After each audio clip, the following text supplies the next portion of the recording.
Welcome to Weekly Digest, where we highlight works of ministers of government as they push the administration's development agenda. Government is continuing its beautification drive in and around the city, restoring the country's beauty while removing pollutants from the environment.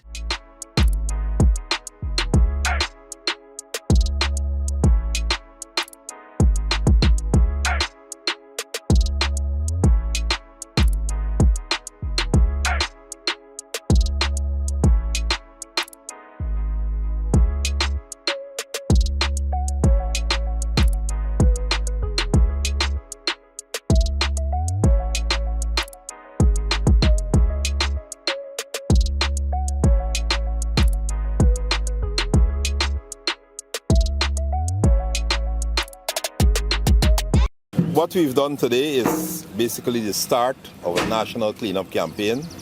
Okay, you know, we had several cleanup campaigns before, but today is not only Georgetown, all right? This is a cleanup campaign that is in all the regions. In town today, we have 26 officers and just about 390 ranks on the Guyana Defense Force.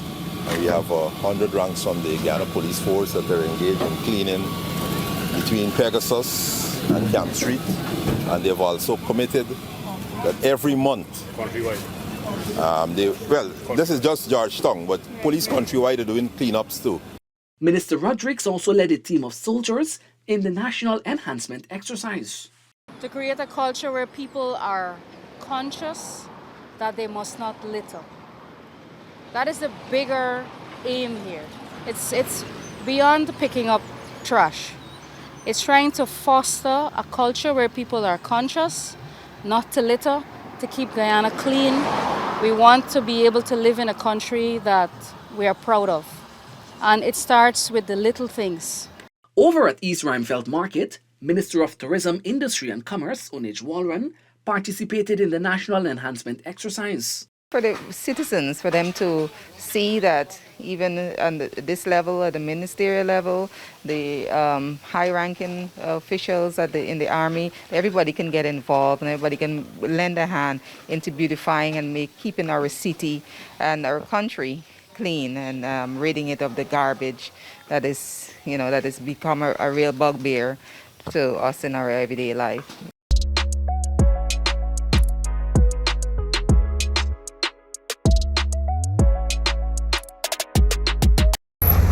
Also currently training a parallel unit that will work with City Council to make sure all the pumps and sources in the city, that those are maintained and that they are operated on time. We have also begun work in terms of the road infrastructure, in terms of concreting some drains. But I think what catches the eye most is the cleanliness. And so we hope that our residents are going to come on board and sustain this effort. Minister Parag was also instrumental in the cleanup drive. This is an initiative that is to keep our country clean. It's for the obvious reason. I mean, we can't have or want a nice country and then it's not clean. So this is an initiative that is supposed to be able to transcend into communities and have persons be able to take pride in their surroundings and their environment. We've always been a government since 2020, August 2020, coming in here, that keeps our feet on the ground. Ears on the ground, feet on the ground, to be able to address concerns. And likewise, with this initiative, we are on the ground doing it ourselves as well. So we're not dictating to anyone, while we stand up there and supervise. We are part and parcel of this country and community, and we are also going to partake. We want to be able to encourage citizens in their community to come out and clean your own house, your own yard, your own carpet, your surroundings. And if we do it as a collective, we would be able to achieve what we want, which is the cleanliness that we want to be able to live in comfort. Right? So we want a nice country. Let's get out there and do this. Education Minister Priya Manikchand also challenged the citizens to have a litter-free surrounding. In our great development, to change some of our habits too, so that we could get to a place where we don't have this kind of cleanup that's necessary. We are calling on people not to litter. It is our country. It is not someone else's country. We're not doing this to someone else when we do it to ourselves and our children. And the information and science on how litter affects the environment and the people who occupy that environment is clear. It's in, and it's unhealthy and nasty. Outside of being ugly to the eye, it actually is dangerous and damaging to us as a people. Minister of Parliamentary Affairs and Governance, Gil Teixeira, reaffirmed the government's commitment to greater transparency and accountability by launching the Guyana Anti-Corruption Framework Training Workshop. As new persons coming into some of these commissions and constitutional bodies in particular, we feel very strongly that we will have to do training with them to guide them on the laws and the codes of conduct and so on, which is why you'll have that after I speak, we have a question period, you'll then have the codes of conduct. So you begin to see the evolution of what is our anti-corruption framework that began with the constitutional reform process and also coincidentally paralleled us ratifying the Inter-American Convention Against Corruption. Hundreds of farmers will soon get to transport their produce from the islands in the Essequibo River to the mainland in Region 3 as a new wharf is set to be constructed at Hubu. That from among yourselves, who are going to be the beneficiaries, name 5 people who's going to work with my engineers, and within 1 month, they have to go through this entire place, review it, and come up with the best option and the best alternative. The Ministry of Public Works signed a $640 million contract with Rail India Technical and Economic Service Limited for consultancy services for the construction of the Ogle to Hakes-Bosch Eccles Road network. The signing of this contract today is very important because they need to immediately oversee the removal of utilities along the corridor to ensure that the civil works component can kick into gear. Expansion work valued $1.8 billion undertaken at the Chedijagan International Airport is practically completed, paving the way for larger aircraft to touch down there. Minister of Public Works Bishop Juan Edgell hailed this project as monumental as he inspected the work. That was important for the future of where we're going as a country. Right? Very soon, you will hear about other airlines that will be coming to Guyana because we are negotiating that, we are discussing that, we are finalizing that. And we have to be able to develop. And this airport that we inherited when we came into government did not have the capacity to accommodate Code D and Code E type aircraft. And we wanted an airport that could accommodate that. We insisted with China Harbor, we got that, and we can now accommodate it. Minister within the Ministry of Public Works, Deodat Indar, visited Good Fortune Region 3, where he announced that roads and drainage maintenance is on the cards of his ministry to alleviate flooding in the community. Every house that we stopped to meet with the community residents, every house had a problem with a small concrete drain, maybe 6-7 feet. Some of them are blocked.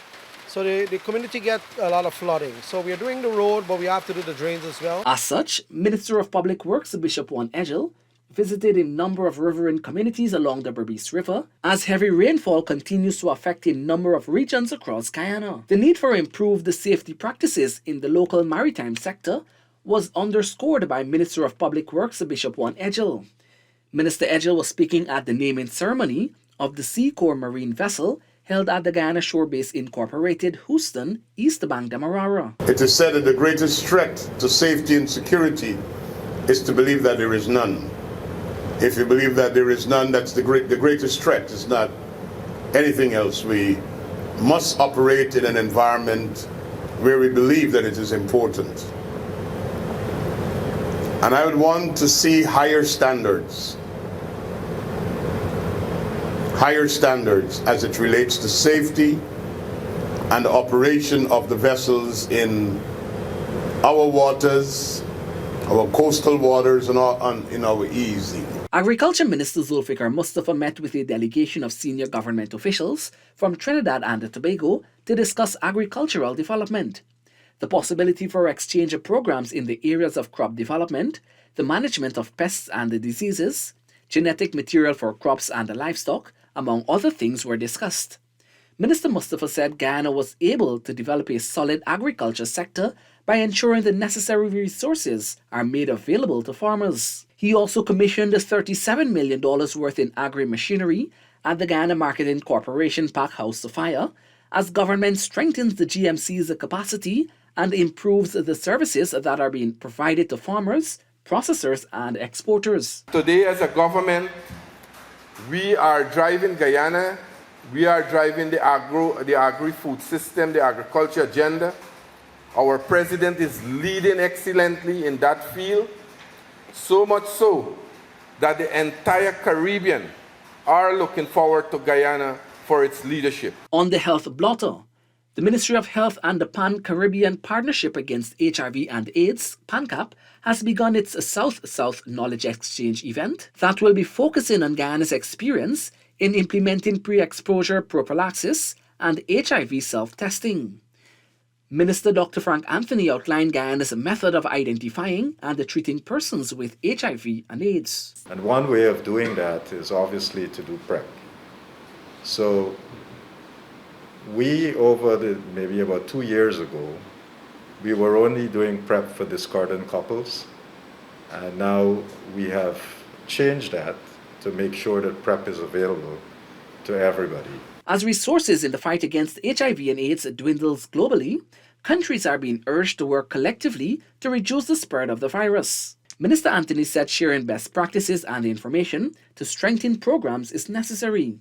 In terms of treatment and care, we have, I think, a fairly robust program. We are also working to look at the various medications that we use and perhaps to revise the guidelines to reflect newer ways of treatment. Meanwhile, the ministry is also prioritizing the training of nurses to supply the imminent demand that will emerge from the infrastructural development in the health sector. Guyana will be working with the World Health Organization Collaborating Center in Brazil to address the deficit of nurses locally. We have engaged them, and they are right now designing a hybrid program for Guyana for registered nursing. Right? In another 2 to 3 months, we want to have that program up and running. And at the minimum, once that program is up and running, we want to start training at a minimum about 500 persons using this hybrid method of online. And then you come into special simulation centers that we will develop so that you can get practical training. United States of America will be donating a batch of COVID-19 vaccines to Guyana to beef up its fight against the COVID-19 pandemic. We're very pleased with this announcement because it would allow us to continue our vaccination program and make sure that every child who requires a vaccine would be able to access one, and every adult who requires a vaccine or a booster shot would be able to access it. After decades of occupying land in Number 5 Village, Region 5, without any documentation to show ownership, over 200 households will soon be regularized, commencing July 11. This thing can't happen without your cooperation. And the speed that it takes will depend upon how speedily you are going to cooperate with the process. 70 youths in and around the community of Ithaca, West Bank Berbice, will now have access to a new and improved basketball facility following the intervention by Minister of Culture, Youth and Sport, Charles. It's tested ready, so the public can be assured that these are the best quality basketball hoops that can be had anywhere. These will last them 10-15 years. It's regulation size. It's pro hoops.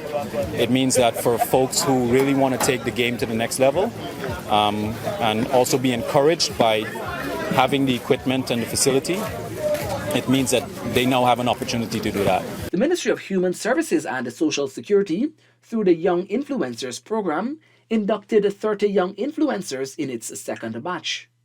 The minister also led an outreach to Monrepo and Buxton on the east coast of Demerara, providing on-the-spot social services and providing avenues to access it. I think that this is the way to go because sometimes people get very frustrated trying to access services. Sometimes they're not aware of the services and where to go, how to get them. So this initiative that we started since then, it's a growing initiative. I have found tremendous satisfaction in it because not only the smile that you get from people when they say, oh, this is it, or I can get this, but it's when there is an issue that comes to conclusion and it's resolved right on the spot in their own community. The government will construct the first 10 homes for families in Cocorite, Region 1, as part of a process to permanently relocate residents from the flood-prone waterfront area. And having discussed with your Tushao, we have come to the conclusion that we cannot continue to operate in this village and live in the manner in which how we are living now. And so as a result, we had actually placed Cocorite as one of the first priority village for assistance in our hinterland housing program. Brazil and Guyana, through Minister of Home Affairs Robson Ben, inked 2 agreements at the recently concluded inaugural ministerial meeting against the transnational organized crime in South America held in Brazil. The agreements were made to increase cooperation to combat transnational organized crime and to fight and enforce additional preventative measures against illegal narcotic drugs and psychotropic substances, terrorism, trafficking in person, smuggling of wildlife, coal and minerals, trafficking of firearms, ammunition, explosives and their parts, money laundering, forgery and cybercrimes. Minister of Natural Resources Vikram Bharat informed the parliamentarians in Uruguay that Guyana remains focused on its carbon emission agenda and is working towards keeping their numbers negative. Minister Bharat said while it is important to take measures to mitigate against the negative impacts of climate change, developing countries should not cease exploring and developing natural resources, but they should do so responsibly. Minister within the Office of the Prime Minister with responsibility for public affairs, Kwame McCoy, has reiterated the PPBC administration's commitment to safeguarding the livelihood of every Guyanese to help cushion the hardships brought on by the rising cost of living. Our government has been making interventions in every way to make sure that we can help to cushion, to ease the burden that comes with the global pandemic called COVID-19 and its consequences. And so we have been making interventions after intervention. More residents in Upper Mazaruni, Region 7, will soon be equipped with necessary skills to be employed as the Board of Industrial Training, BIT, will be offering courses ending July month end. This is one of many initiatives undertaken by government to empower and educate citizens. Many of the villages and the villages, they have outlined the need for training, technical and vocational training programs, and we have made some commitments and they have made some commitments to us, and the intention is that in a month's time we can start programs in the 5 villages. Youths are encouraged to make the most of the opportunities being presented to them in one of the most exciting times in Guyana. With Guyana being an oil and gas producing nation, Senior Minister in the Office of the President with responsibility for finance, Dr. Ashni Singh, says the government wants the young people to acquire the skills that will be required in the growing economy. Our plan is to establish an expanded Guyana Technical Training College right here in Port Morant, incorporating the old Port Morant Training School, but expanding it with the National Oil and Gas Institute. The National Oil and Gas Institute will be located right here in Port Morant, and that is an institute that we're developing in conjunction with ExxonMobil. Prime Minister Brigadier Retired Mark Phillips and Attorney General and Minister of Legal Affairs Anil Nandlal Senior Counsel held a meeting with residents of Golden Grove on the east coast of Demerara to discuss their safety and security concerns. They reassured the residents that the government would ensure that the family of the late Quindon Bacchus receive justice. Additionally, a number of issues were discussed and addressed. Residents of North Sophia engaged several government ministers to further strategize development of their community, including the provision of jobs for young people and upgrading of their community center. All of these things are part of our role as communities if we want to be able to build wholesome communities, and I challenge you to be able to get down to the task, and let's all work towards improving this community as we work towards improving Guyana in general. Meanwhile, Minister Walron highlighted that the ministry is open to providing business opportunities for the youths in the community. My heart and desire is for the young people and for a lot of you to be able to own your own business, to be able to get engaged in your own enterprises, to be able to come together as consortium so you can get contracts. So we'll be doing training so you can learn how to bid. So there'll be many things, business opportunities that I think I would want you to get involved with and want to, you come together as groups and so those are the kinds of things we'll be looking at. Meanwhile, Minister of Local Government and Regional Development Nigel Darmlal and the Minister within the Office of the Prime Minister with responsibility for public affairs, Kwame McCoy, distributed small business grants. You have to have ambition to spend this money. And don't look at the amount, but look at what it can do. And so we hope that you are going to put it to good use. Our intention is that we will work with you to enable you to grow, to empower you, to make you move from one stage to the other, upward, and to move so progressively over the next few years. That's it for this edition of Weekly Digest. For these and other government-related information, do log on to our website, dpi.gov.gy, and our social media platforms as well. Goodbye.